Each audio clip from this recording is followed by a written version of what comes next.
It's one of our region's major rail routes, connecting the East Midlands to London. But in a week's time, trains won't travel through Market Harborough here for 6 days, while work takes place as part of the Midland Main Line upgrade.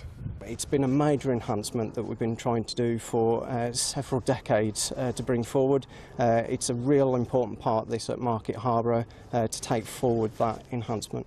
This part of the line needs to be closed so that engineers can safely connect 3.8 kilometres of newly laid track to the existing railway. Once completed, this line through this station will be straighter, enabling trains to travel at higher speeds.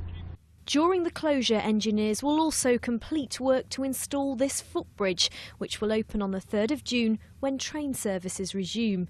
In the meantime, passengers face huge disruption. In a week, many school children are on holiday.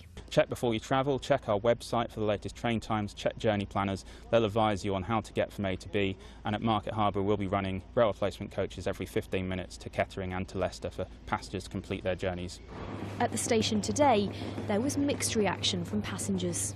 Annoying, frustrating. I'd have to drive, I guess. Not a commuter. So you're not too worried? No, not at all. We've been well warned about it. It's been lots of information. So we're not actually going anywhere next week. So you're avoiding the station? We are. Those in charge insist the inconvenience is worth it. They say the work here is a vital part of the Midland Main Line upgrade to provide a railway which is fit for purpose. Amy Payne, BBC East Midlands Tonight, Leicestershire.